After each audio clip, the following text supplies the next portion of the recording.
thinking about how little insignificant, seeing that many of my Canadian friends sitting here. I remember I was in Canada when the King George, the one I had the privilege of going praying for when he was healed of that multiple sclerosis. He was suffering that day from the sclerosis, and also he had a stomach trouble, an ulcer, as many of you Canadians know, and Americans also.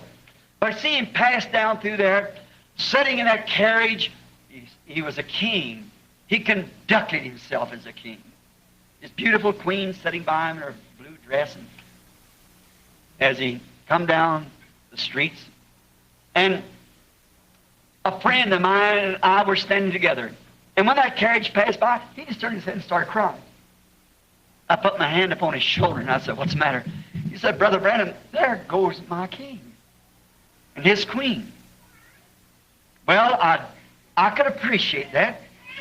So I thought, if a Canadian, under the government head, not government head, but still also the government head of England, and passing the king by, it can make a Canadian cry and turn his head and weep. What will it be when we see our king? Yes. Amen. And to think of it, our part will be the queen. Then the children is all turned out from the schools. The little children is given a little British flag. The Canadian flag is called something else.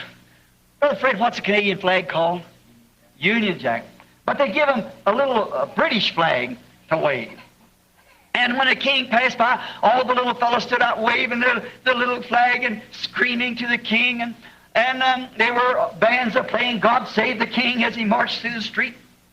Oh, if you could just get a view of what's going to be at that resurrection there. And when they were instructed, the little fellows, to return back to school as soon as the parade was over, and the little fellows going back, one school missed a little girl. And they went everywhere to find the little fellow, up and down the streets, and finally, behind a telegraph pole, stood the little bitty, tiny dwarf girl, just crying her little heart out. Well, the teacher picked her up and, "What's the matter? Did you not see the king?" She said, "Yes, I saw the king."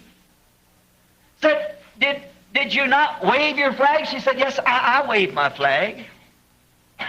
She said, "Well, then why are you crying?" She said, "You see, teacher, I am so little. The others are standing in the front of me, they were bigger. And I waved my flag, but he didn't see it." And she was disturbed about it. Well, that might be that King George did not see that little fellow in statue. He might not have seen her patriotic heart and how she felt towards him. She was too short. But it isn't so with our king. Oh, the least little thing we do, he sees it and he knows the very things and thoughts that's in our hearts.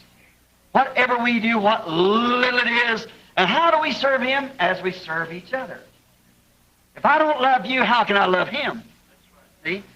Insomuch as you've done unto these my little ones, you've done it unto me.